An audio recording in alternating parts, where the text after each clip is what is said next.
Perfect. Ready? Okay. Okay, thanks for joining us today. I am with Dr. Sierra Richards. She is a PharmD and a women's health and pediatric pharmacist, known as at Happy Farm Life on Instagram. Is that right? Yes. And where else can they find you on social media? My other primary platform is on YouTube, and I do a lot of videos where I just show a day in life as a pharmacist and kind of talk about the clinical things that come up as a pharmacist in the women's health and pediatric space. Perfect. Do you go by your name on YouTube, or what do you go by on YouTube? Happy Farm Life as well. Okay, I say Happy Farm Life on Instagram and Happy Farm Life on YouTube. So we kind of, as most of the time, I get to know people through, I see how people comment on my posts, and that's what caught my eye about you, because I do have collaborated some with PharmDs, but I love to do this because yes, I'm trained about medications in pregnancy. Obviously, that's what I do, but you guys add an extra something that I don't have. So I think it's really cool that we're doing this today. And basically what we're going to do is kind of go through the history of why it's hard to do studies in pregnancy, and kind of go through a timeline of where we are to get to where we are today, and then what we can do to improve things. We're going to also talk about how drugs are now classified, because I know most people are listening are thinking that drugs are still classified as the A, B, C, D, and X, and they're not. So we're going to talk about that, and then we're going to give you guys some good resources. So does that sound good to you, Dr. Richard?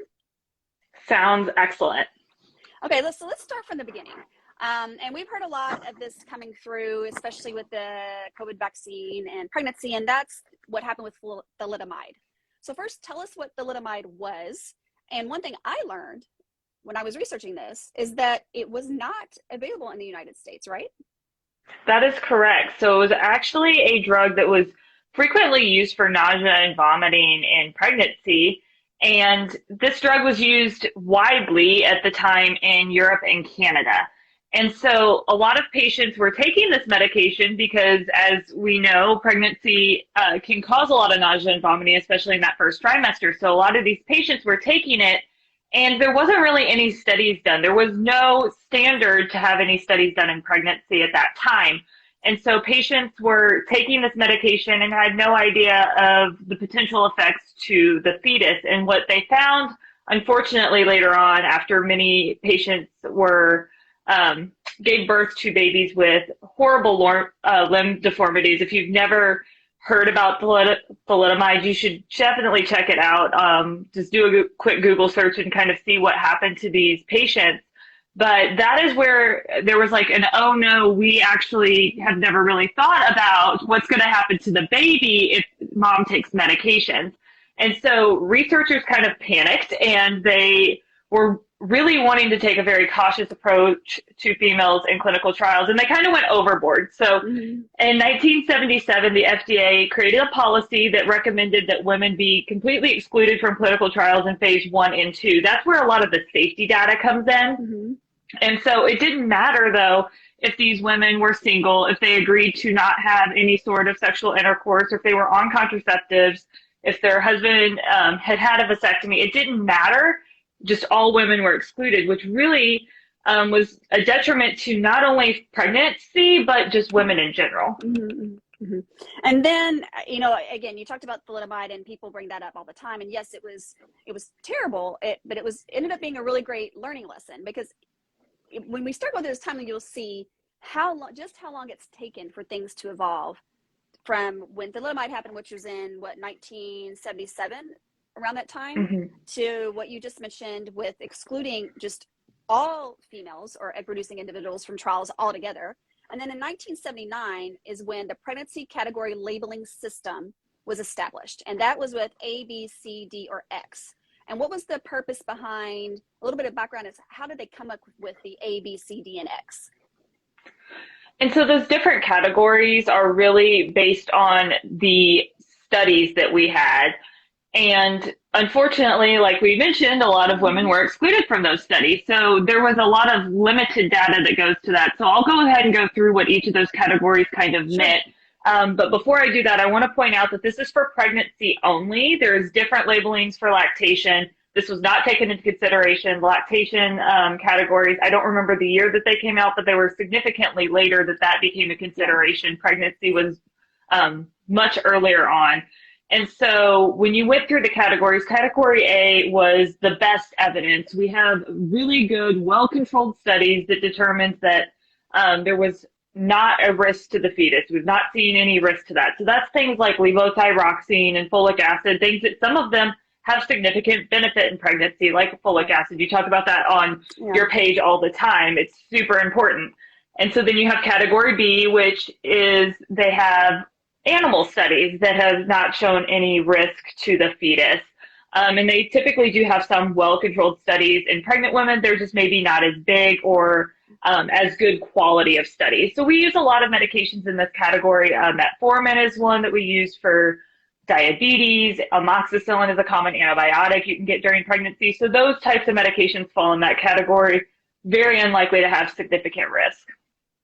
So category C then came along, and that was really, again, a lot of animal studies is the biggest piece of that. And it was shown to have adverse effects on the fetus. And then there was also no well-controlled or adequate studies in humans. But in the category C is kind of the biggest gray area, I would say, out of all of these, where there is some animal studies that say there's risk. There's not great studies in humans, but there could be potential benefit that we might need this in. So gabapentin, which is a pain reliever, that is one of those medications that fall in that category that we sometimes give in pregnancy because we've used other options that are known to be safe and we need to use something else. Category D is where there is evidence in human studies that there is adverse risk associated with it. And then there's that small percentage of people who may actually benefit despite those potential risks. So losartan is one of those medications. There are several others. And that one is really where, you know, there's a good conversation happening with the provider. I frequently get called on to these cases where there's a category D medication that may be used. And I talk with the provider, sometimes with the patient as well, to kind of determine whether or not we want to go that route. And that's usually when we've exhausted all other options when we go to a category D medication. Is that what you've seen kind of your in practice with that? Yeah. I mean, I think we as MFMs, we probably do actually follow more so, especially in academic medicine, more of what the new recommendations are. We don't look at the A, B, C, D. And in fact, my institution is doing the pravastatin for prevention of preeclampsia, which pravastatin was a category X, but now it's been shown to be beneficial in pregnancy. It's not standard of care just yet for those with a history of preeclampsia, but it likely will be. So, you know, we're very research oriented and we kind of don't really rely on those. But I understand how providers would, because you kind of, by no fault of their own, kind of default to like the grading system. A is great, B is good, C is D is a no. We don't want a D, or we definitely don't want an X. But it made it easier for providers to just not even entertain those medications when in fact they might have been what the individual needed. So yeah, and then go ahead to category X. Yeah, and so like you said, category X is, you know, exactly what it sounds like. It's a no. It's those things that we know that have fetal abnormalities associated with them. There's positive evidence of fetal risk in human studies. That's one thing you may have noticed me emphasizing the animals versus human studies, because a lot of these categories were based off of animal studies, sometimes exclusively for certain drugs. And so the drug category of statins, those medications that we use to reduce lipids in people, and reduce the cholesterol, those are a medication that fall into that. Methotrexate, which we tend to avoid. So those sorts of medications are category X. And in my practice are very similar. I work with a lot of residents, so they're kind of default to that, especially those in family medicine who are not in OBGYN. And so I kind of use that as an education point. And let's look at all of the data that's available instead of just the category, because there are patients that frequently would need something that's in the category C or D, and that is the best option for that patient. And we use those medications. So I'm really glad we've done kind of away with those categories, because sometimes they would put a little bit extra barrier in between a patient getting a medication that they truly needed. Right. And you know, I'm not saying not to think about that. And obviously when you're counseling a patient, we're going to counsel based on what we do and don't know about a certain medication. But sometimes, like you said, depending on what the condition is in the pregnant individual, sometimes we have to give them medications to help them get through the pregnancy. And with counseling and the patient acceptance, that's what we do. And you know, it is what it is. You can't have a healthy pregnancy without a healthy individual. Obviously, we try the least, you know, you could talk, just add some of the things that we look for. The lowest effective dose, those types of things that we look for when prescribing in pregnancy. Those types of things we look at for any medication, right? Mm-hmm. Absolutely. And, you know, I feel like there's a lot of hesitancy and there's a lot of additional counseling that I think goes on in pregnancy. And I think that that's completely appropriate. But I'm glad that we have better data because we'll talk a little bit later in this live. So, you know, keep watching where we talk about what we're doing now. And I think it's just so much better as a provider to really be able to look at those studies where you're not having to dig super far into something to try to figure out what the real risk and concern was. Because when you had just a category or a letter, it didn't really tell you a lot about what the risk and concern was to begin with, which is a very important factor to consider, is the risk versus benefit analysis there. So based on all of this, and we've moved on through the categories, we're going to move on to 1986. And that is when we finally had the National Institute of Health decide to encourage the inclusion of women in clinical trials. So I do want to point out here, between that 1977 and that 1986, patients were still being in trials. It was just not the clinical trials, those phase 1 and phase 2. And a lot of companies use that as an opportunity to exclude that population, to make it easier to exclude women and minorities, because sometimes that would require extra funding to make sure you were including those people. And so that previous study kind of pushed them out, and that's very unfortunate in general, like I've said previously, but that was kind of where we started to get some encouragement of, hey, we do actually need women in clinical trials.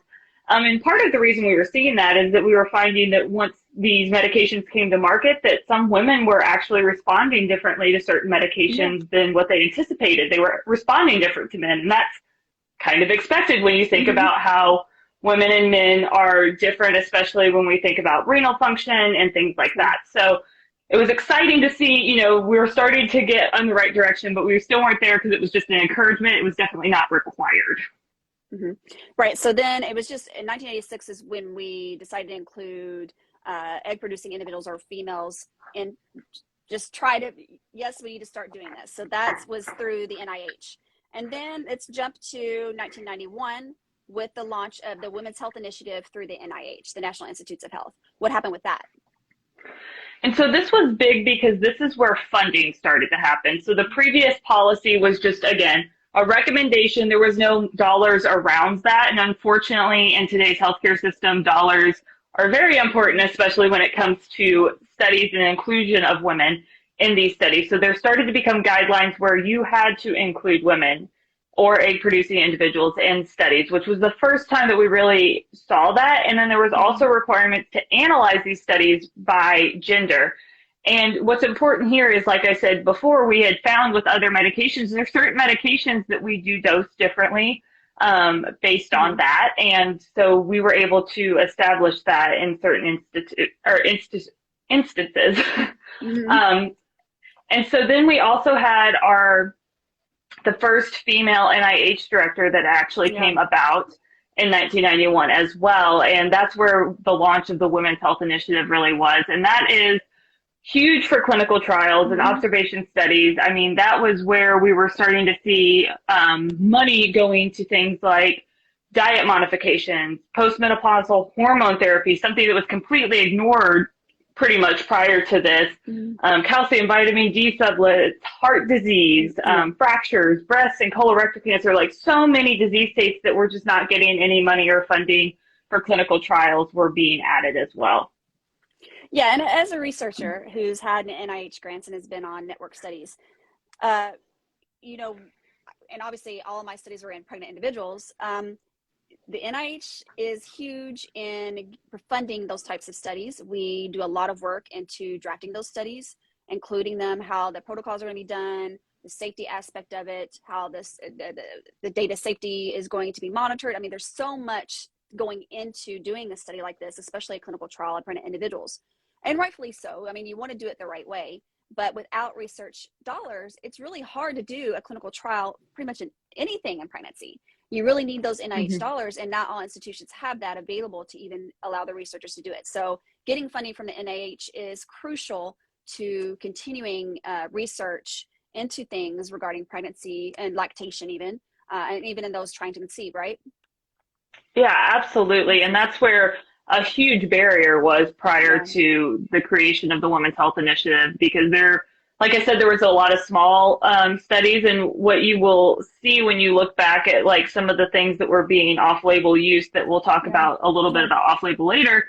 A lot of the things that we're making conclusions on were very small trials done at individual institutions that were not readily funded to be widespread across multiple Right. hospitals, which is what we really want to see in something Right. like that. So it was really exciting to see that. And that was only the beginning. So in 1993, we Mm-hmm. finally had our first law get enacted. So prior to that, it was an NIH policy, which is great. We need that. That's where the dollars were coming from, but it wasn't a law across the board. So Congress passed the Women's and Minorities as Subjects in Clinical Research Act, and that really allowed women and minorities to be included, required to be included in clinical research, which was huge because a lot of egg producing individuals, of course, were not still being included. They were using the Yeah. excuse of it being more expensive to include minorities. So especially egg producing individuals who were in minorities were almost Completely. Yeah. non-existent Yeah. in clinical Non-existent. studies. They were completely excluded. Yeah. Like they just weren't there at all. And so this made it to where cost was not an acceptable excuse for that. You had to recruit patients that were in minorities, subpopulations as well. And so that was really exciting because this was really kind of the shift where it became this is a have to, not a it'd be nice. Yeah. Yeah. Or, we'd rather not because it's too hard type of thing. So yeah, in most institutions will have something called an IRB, or an institutional review board, where Mm-hmm. your studies will have to go through to be approved. And those are the things they look at. What the demographics of the study population are going to be like. And now the demographics are going to change depending on where you're located, and they understand that. But what you can't do is say, I'm only going to recruit white females or white egg produce. We can no longer do that. It has to be as representative of the population that you're studying where you're at. So those types of laws really helped make that, it's no longer a choice. It's something that you got to do. Okay. So Yeah, the and next that was thing, great. yeah, it really made a difference. Okay, let's talk about in 1994 what the Office of Women's Health was. So the Office of Women's Health is another institution that funds a lot of research to expand our knowledge on medication use and pregnancy and breastfeeding. And so they fund a lot of projects, including like artificial intelligence for vital pregnancies, a lot of our modeling that we use on pregnancies. A lot of information that I have found super helpful is about the drug passage in breast milk. Prior to this, we didn't have a lot of information on what molecules were actually getting passed through the breast milk and in what amounts. And so a lot of the research dollars came through that. And so at this point, we were seeing a lot more of that funding come through the Office of Women's Health. Right, and then that is still active today, actually. But what is the how is that different from the ORWH? Or is there a difference? Because I see sometimes when I was doing my research on this, there's an ORWH and an OWH. So I'm not sure maybe it's reproductive health or something. I'm not sure, but I think it's reproductive health. Yeah. Reproductive. Yeah. So that's probably including, and I'm not sure. I'll have to go back and look at that. But they're probably same but different in a way. Okay. And then in 1998 was when we kind of started thinking about the pregnancy labeling and the ABCDX and whether or not it might be the best way to do things. Is that when that started? Yes, and that was kind of where we addressed some of those things that we talked about. So the animal versus human studies was not distinguished in those label categories, and we really didn't get the full range of the differences in the developmental toxicity. So the thing is, sometimes there was drugs that would be a category D in the first trimester, but would be a category B in a later trimester, and that caused a lot of confusion because sometimes people were not using those medications later on in pregnancy, even though it was appropriate, and that might be a great time to use that medication because we had data on it for later on that said that it was safe. And so you were getting a lot of confusion with this labeling category. It was a little too much, sometimes black and white on whether or not it should be used. And we weren't able to see the data that was behind the decision to make that labeling category, which was difficult. You know, you could go digging for that information, but it was not upfront on the package insert and easy to find.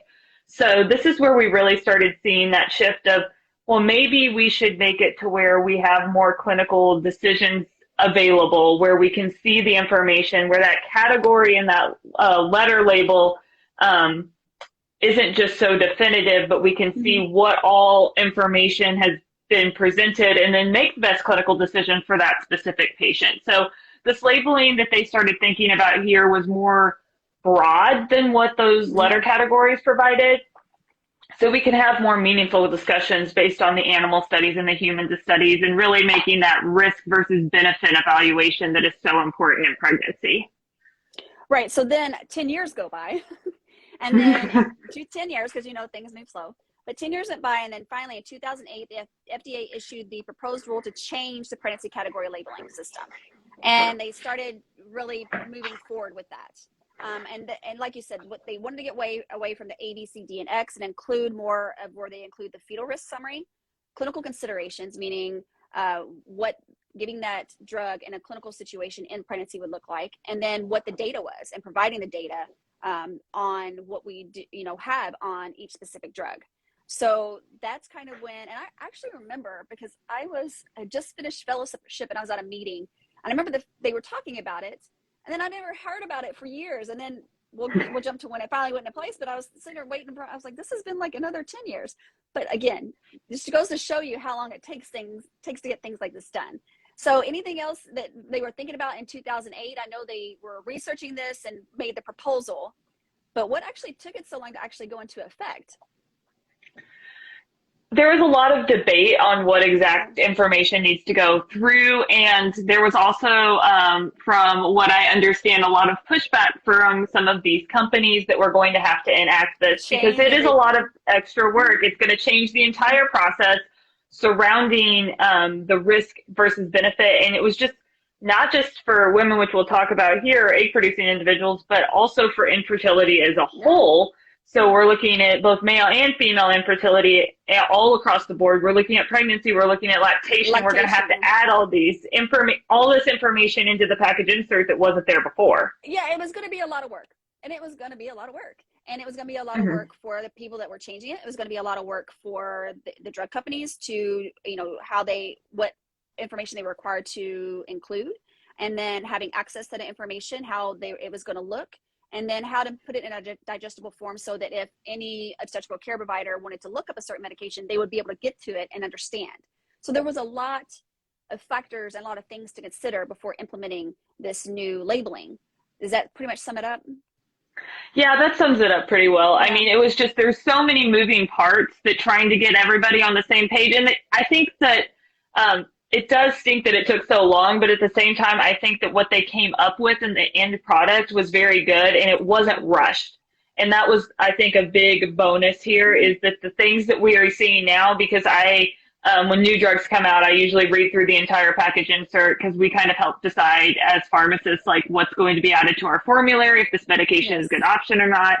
And part of my job working in the women's health side of things is to look at the pregnancy and lactation information. So if we do approve something to formulary, that we can determine that. And I find it so much easier now when these new drugs come out to look at that information. And it's so easy to digest and make a pretty easy decision on whether or not, yes, this can always be used. It's, you know, approved for that, or no, this is not okay. Or here are the clinical decision, you know, assistance that we can give you if this is a medication that you may want to use in pregnancy. So I think we've come to a good conclusion with that, but it was definitely a long, drawn-out process that I even remember in pharmacy school. It was like implemented. They're like, well, technically it's implemented, but who knows how long it will be before we start seeing this used in clinical practice. Right.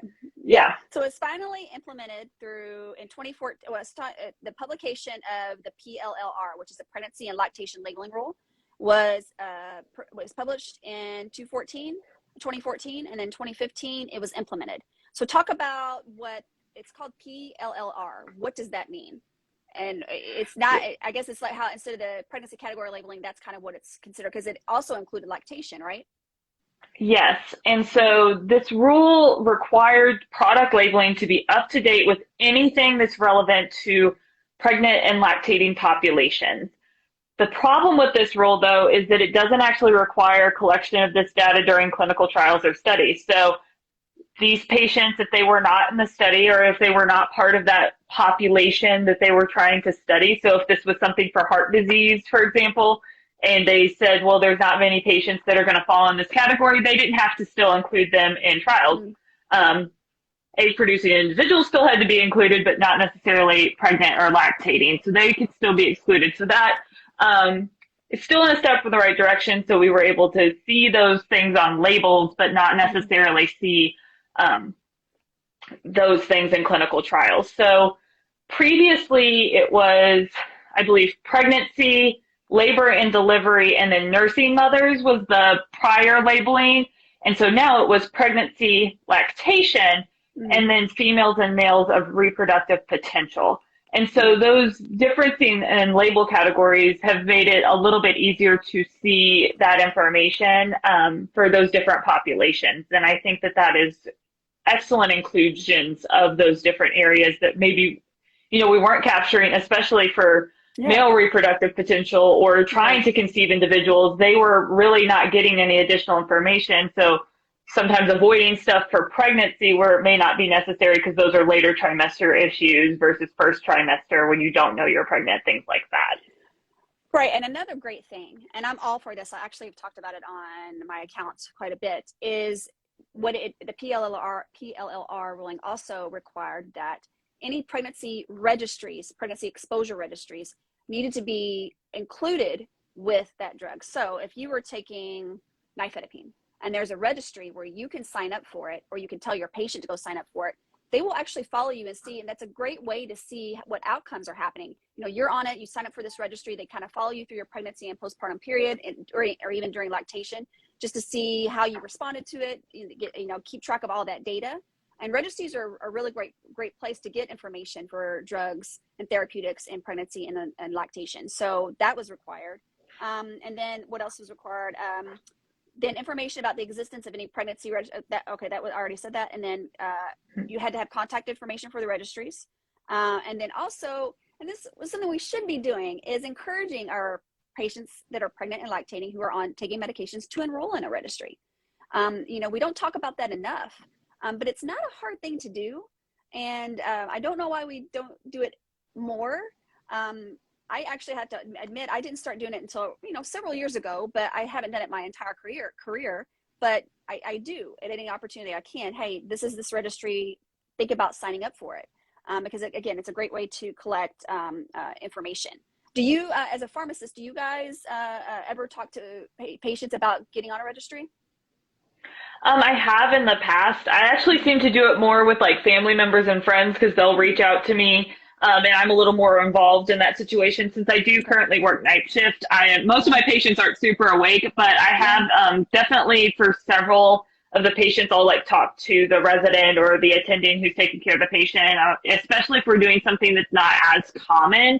I'll say, hey, we should really encourage this patient to be on the registry. And some of them weren't very familiar, especially the first year residents who are just starting out.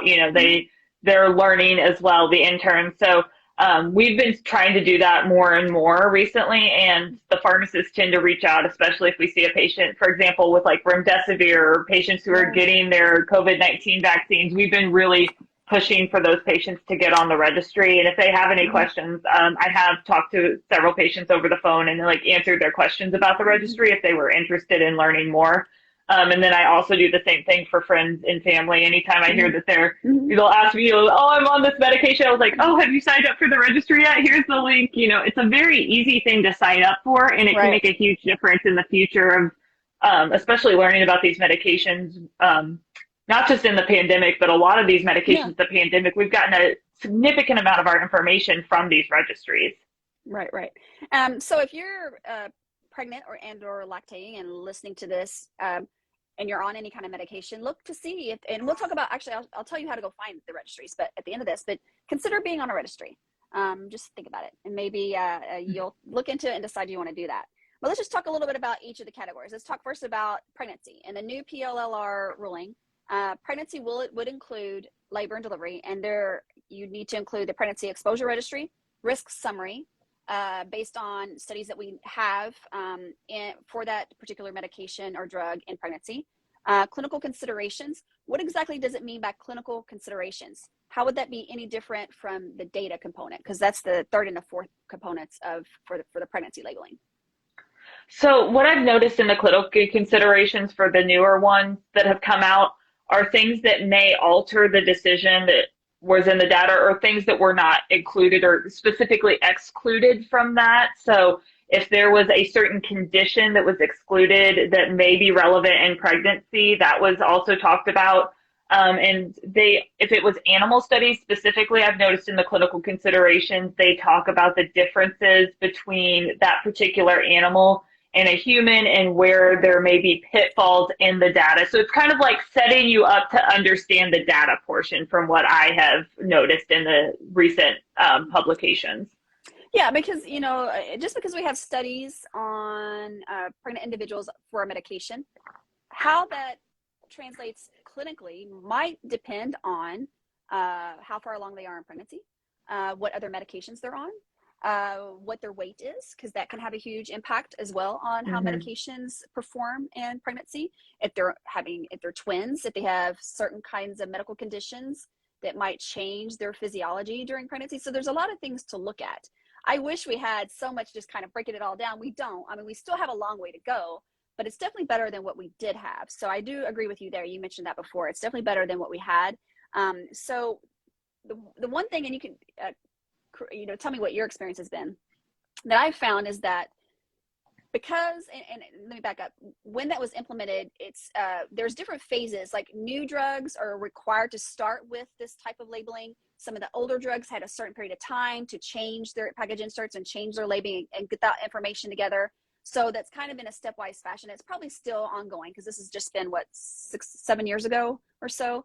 So you might still get certain drugs that are still labeled as A, B, C, D, and X just because they haven't fallen into whatever they are in line to change their labeling.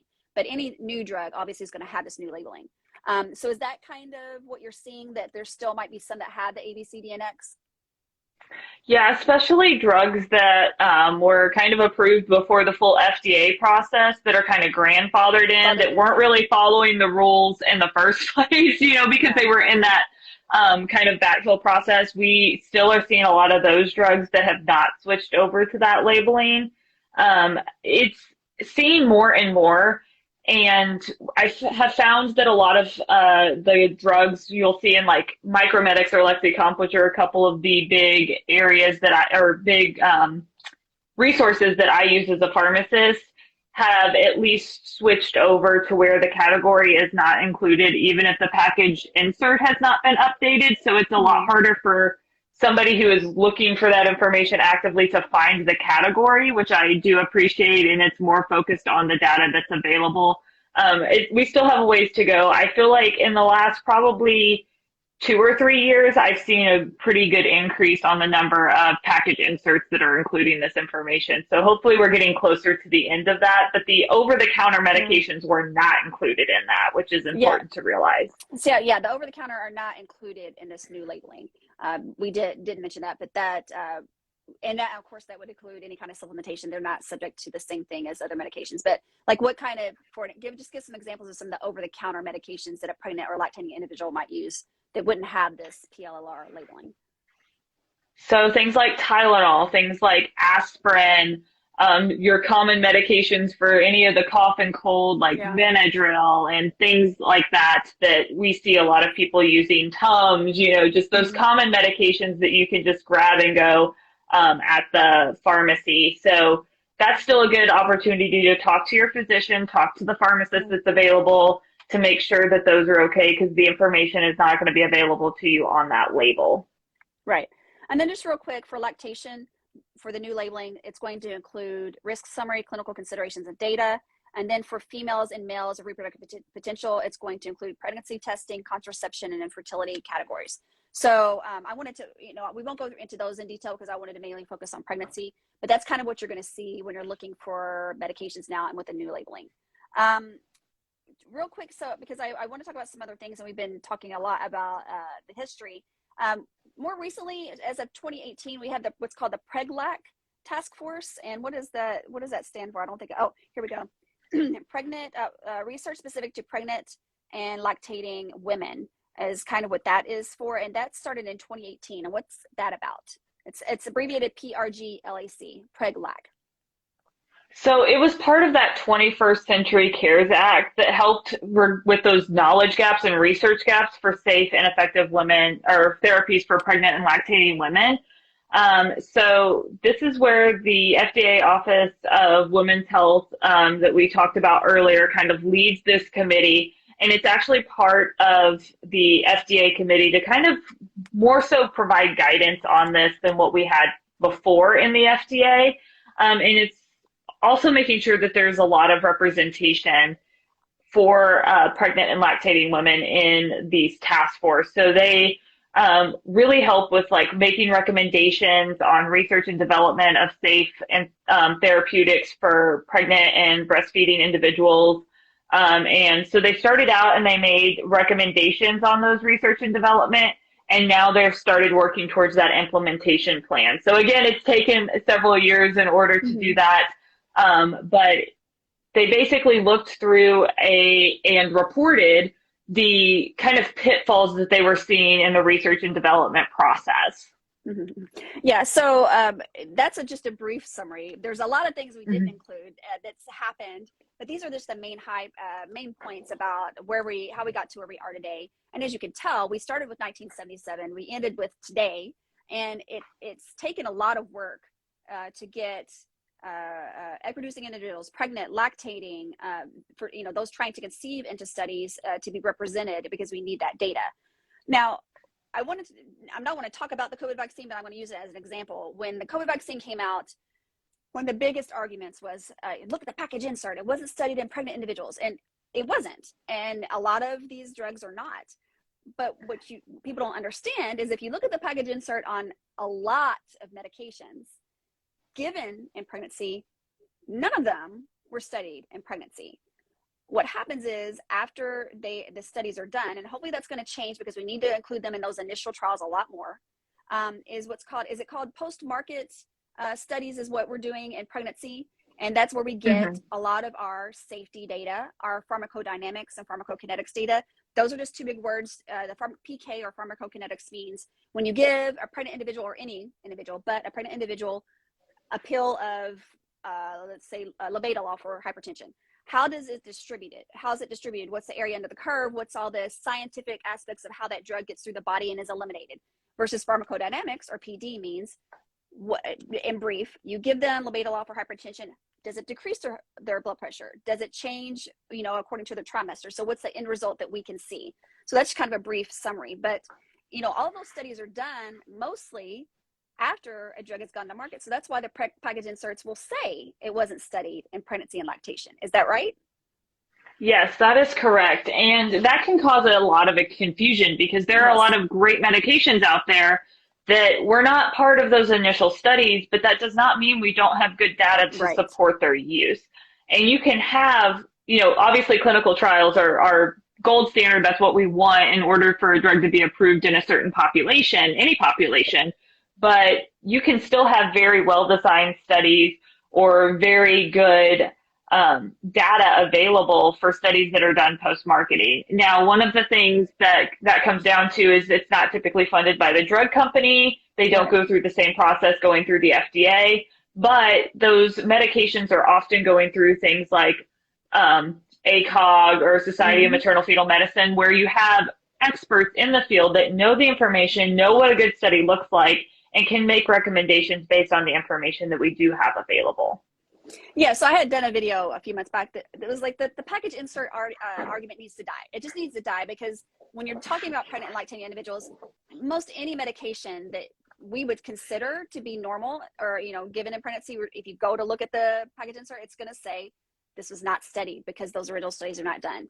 So, but that's just how studies are done in pregnancy. Now, what we are trying to do is to start including pregnant and lactating individuals in those original studies, so that package, not just so the package insert won't say that, but because they need to be, right?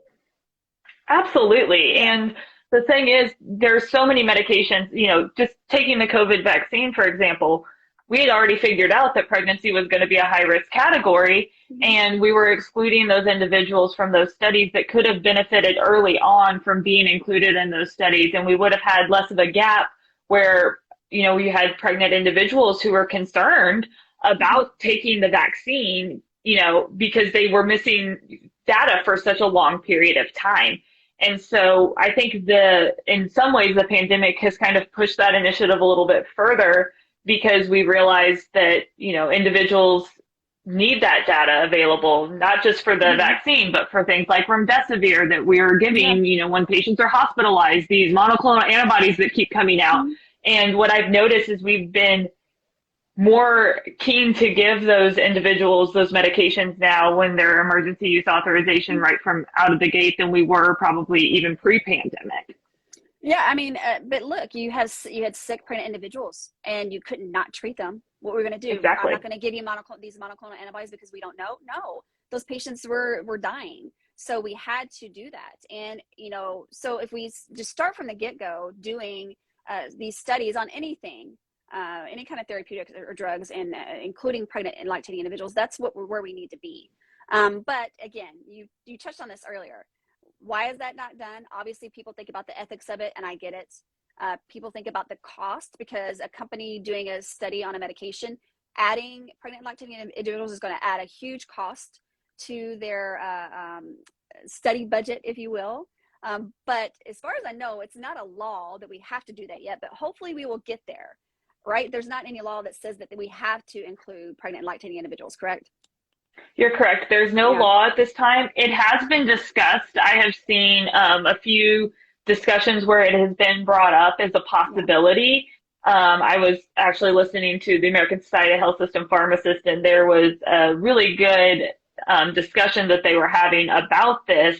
And kind of one of the things that they were hoping to push in one of their agenda items was including that, because that's an area for not just pregnant and lactating, but I work in pediatrics, and we come into a similar issue. Kids are excluded as well. But if we have patients who could benefit, they are consenting. We're aware of, we've done the animal trials to kind of give us an idea of what the risk may potentially be. And obviously, if there's significant red flags, we're not going to go down that road. But, if we don't have that, there's not a good reason why we shouldn't include those populations. And we're just doing more harm than good in some cases, because we're waiting so long for patients to have access to those medications at times. Right. So even today, a lot of the medications I give in my patients are based on studies done in sperm-producing individuals or males, and non-pregnant egg-producing individuals or females. And, that's not the same as someone who's pregnant. Bodies are physiologically different. The drugs are going to act differently. The dosage is going to be different. The timing of how many times a day you give it is going to change. So we need that kind of data. And I was a part of the obstetric fetal pharmacology research centers for 5 cycles. They got rid of it, unfortunately, but that's what we were doing, was studying drugs in pregnancy, and even doing them opportunistically too. So we need more of that, and hopefully the NIH will find a way, or the NICHD will find a way to start doing, funding those types of trials again. But let's hop to off-label use. We hear about that a lot in pregnancy as well. What does off-label use mean? So a lot of people talk about the package insert, so I will bring it up because that's where this comes from. So think of your package insert as your label, and the drug company goes through the FDA, gets approval for the FDA for specific indications. And we frequently use medications off label because these medications, especially older medications that have been out for years and years and years, they only have a few indications that were actually studied for clinical trials. And then after that, once it's post-market, it's out into the world, we can do additional studies, and we can find, oh, this medication is actually good for this other type of infection, or for this other disease state, or this different population. And that's what off-label means, is it's not the one that was initially pushed through, approved by the FDA. And these off-label uses, especially in the populations that I deal with, is pretty much all I do because that is what is available is these Mm-hmm. post-market data. It's very good data oftentimes that we can say that we have, multiple studies over large populations that say that this is safe to use. And so it's only just saying that they were not through that same long process of the FDA, but it doesn't mean that it's not good data and it Right, doesn't right. mean that it's not good research that is available for using it off label.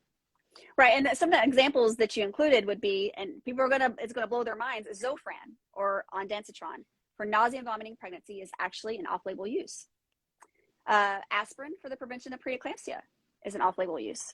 And then for those of you who may have been in preterm labor or delivered prematurely, like myself, the magnesium for fetal neural protection is also an off-label use. But how do we know these things work? Because we had done studies to show that magnesium was being used for other things, and we happened to do studies that show that it did help to protect the fetal brain for those that were going to deliver early, so that we use it for that. For example, I no longer use it for preterm labor, which when I was coming up, that's what we used it mostly for, but not so much anymore. So those are all off-label uses, and so there's a lot of off-label uses that we're doing actually in pregnancy and lactation, right? Yeah, and that is where we get a lot of our data, from is Yeah. this off-label because like we said, they weren't included in the clinical trials, especially those drugs that came out. There was a huge boom in drugs in the 1970s and the early 1980s for getting Mm-hmm. approved. And so, unfortunately, egg producing individuals were excluded from that as a whole. And so, all of those drugs that came out during that time, we're not going to have an on label use for pregnancy, but we can use off label. We can use the data that we have available. And those studies are continuing to be ongoing for drugs that were, approved 30 years ago that we think maybe could be used in these individuals. And so, off-label use is not necessarily a bad thing. We would prefer, of course, getting those good clinical trials. That's, like we've said several times, something we want to push for, but that doesn't mean that it's not safe or any less safe than what we are seeing with on-label use. Um, okay, and that's just it's important to understand that. I wish we had perfect studies in pregnancy and lactation to say we studied this and this is what it shows and this is how safe it is. We don't have that. But the Mm-hmm. key, why are we doing this, Dr. Richard and I? Because the whole point of this is for those of you that are listening or will listen to know that pregnant individuals don't all of a sudden not require medications because they're pregnant. They still require medications. They still have health conditions. They're still going to have complications in pregnancy that need to be managed and treated. So if we rely on what we know or what we don't know, what are we going to do? Just say good luck to them, or I'm not going to give you. No, you have to treat them. And, do we have to do off-label use sometimes? Yes. Do we have to do drugs that are not necessarily what would have been in category A or B? Yes, we do. Do we have to give them drugs that were studied primarily in males or expert producing individuals and egg producing individuals who are not pregnant? Yes, we have to do all that until we get to where we need to be with research of drugs and therapeutics in pregnancy. So we do the best that we can. We always are mindful of what we're giving, but we can't neglect or orphan pregnant and lactating individuals from medications and just tell them to deal with whatever it is they're suffering from, right? Oh, absolutely. And I always like to say to my patients when I'm having these discussions with them Yeah. is the person carrying the fetus has to be healthy in order Mm-hmm. for the fetus to be healthy. If you don't treat conditions that could be life threatening later on, nobody's going to survive the pregnancy. And that's not Right. what we want at all. Right, right. So as maternal fetal medicine specialist and a PharmD coming together that's on the same page, I really appreciate that because, this is something I deal with all the time. Real quick, what I want to say about the new PLLR for drugs and therapeutics. One thing that I've found is that it's more work for some obstetrical care providers than the previous categories, because the previous, it was pretty much black and white. This is a C or D, I'm not going to give it to you. But now they have to read what's available and counsel the patient and have more of a conversation with them, which is time consuming, is more work. And so I've actually seen a lot more referrals based on medications that don't have that A, B, C, D, and X anymore, because it can take more time, but we need to do it. It has to be done. And that's the right way to do it. And that's informing the patient about what we know about certain medications that we don't have as much data on as some of the others that we do. So I've seen a lot more of that. And then I just want to get your thoughts on this too. I hear all the time, and I'm not trying to paint pharmacists in a bad light, but we had to talk about it because I hear it all the time. You know, I prescribe baby aspirin for prevention of preeclampsia, which is recommended by USPSTF. It's recommended by ACOG, SMFM, and then they'll go to get their baby aspirin and the pharmacist will tell them not to take it. Or other medications that are prescribed. So where's the disconnect there, and how can we make it better? And I just use baby aspirin as an example. Yeah. No, and that is completely fair. So to kind of help the people who are listening to understand kind of my role being different than what they maybe see at their Walmart, Walgreens, that sort of stuff, I did additional residency training specifically in pediatrics and in women's health. And so I had additional training that allowed me to understand those conditions better. Unfortunately, I will say that pharmacy is not very good at pregnancy, lactation, or pediatrics. It's just not something that is taught in the general classes. I had to take an elective for pediatrics. I had one lecture that talked about medication use during pregnancy and lactation. And the education of pharmacists in the general pharmacist population, those who don't do the additional training, frequently are lacking in that information. And that is a huge issue that a lot of our organizations who have pharmacists, such as myself, who work with pregnant and lactating individuals and have heard that these, patients are dealing with this, really have went across and said, no, we need to include this as a requirement. You need to be required to have discussions on pregnancy and lactation, not just a couple things. I mean, we were talking like basically in one lecture doing preeclampsia prevention, as well as gestational diabetes, as well as like 2 or 3 other conditions. And so there's no way you're going to get the depth of information that you need to adequately care for a patient in that situation.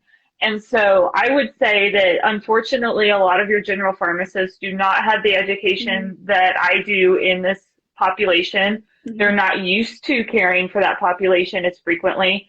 And that's where you're going to see a lot of the disconnect. So what I'm hoping you will see in the future, there is some recommendations to now require both pediatrics and pregnancy and lactation in our general therapeutics classes instead of making them as elective, which is what currently is all that's required.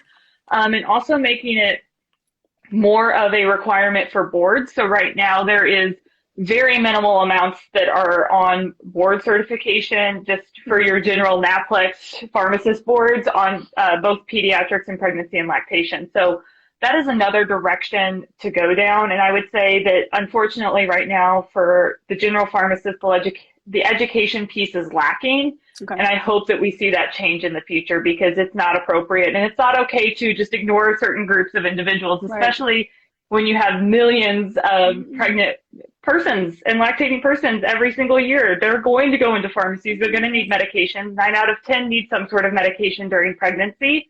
And that's just not okay.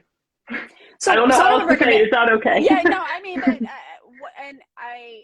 I hope that gets better, and I'm sure that it will. But it takes time. But if you're an individual who was given a prescription for a medication and you're pregnant or lactating, and you go to get it filled and the pharmacist refuses for whatever reason, what you need to do is tell your provider, this is what they said. They told me, they said it wasn't safe or whatever. Have the conversation with your provider. And listen, as providers, we might have to pick up the phone and call and talk to the pharmacist and hash it out.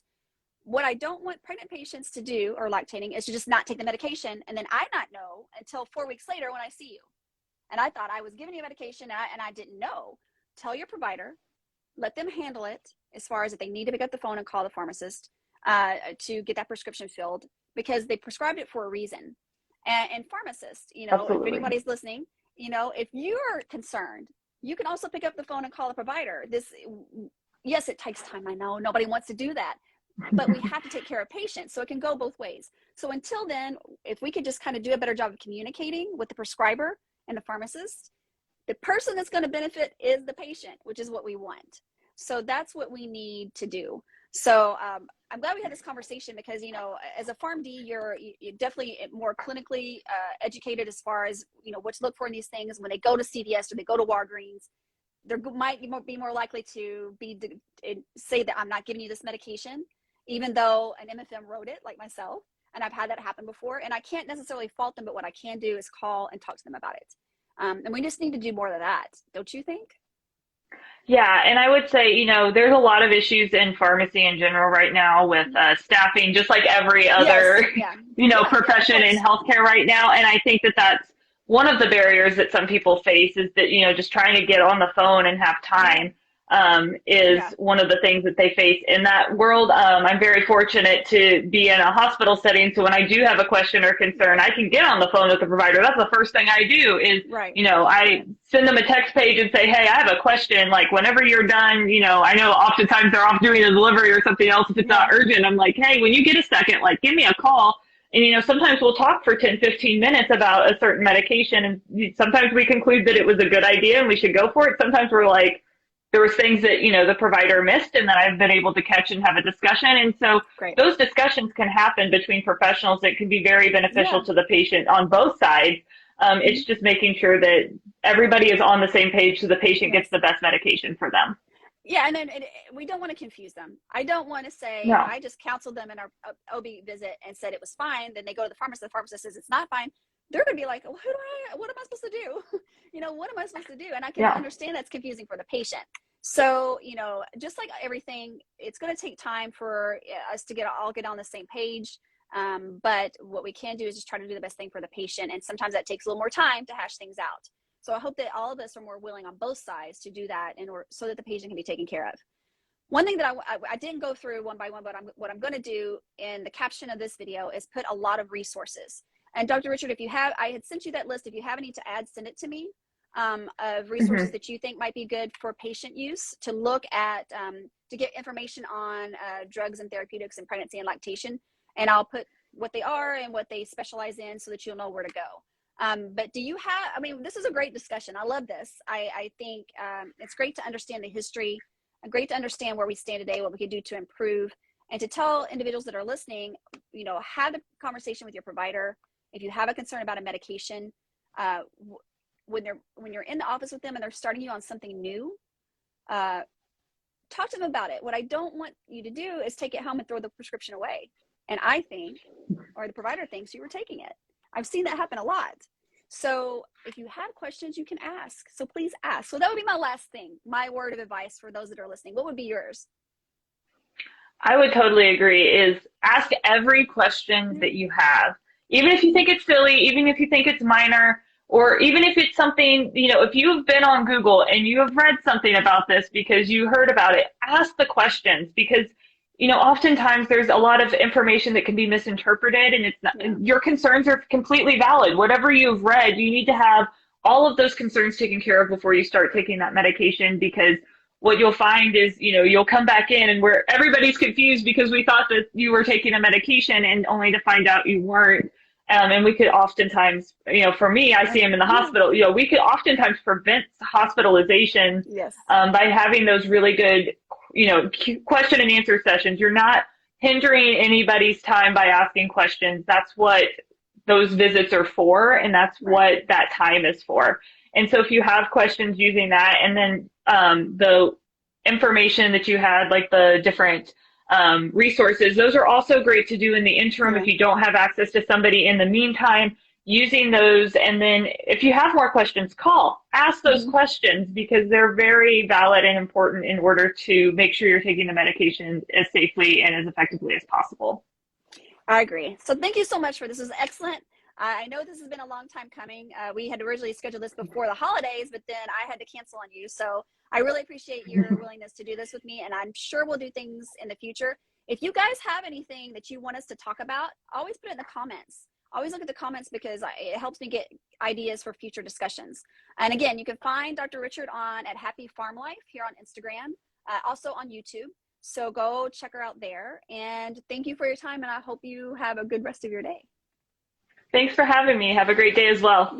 Okay. Bye-bye. Bye.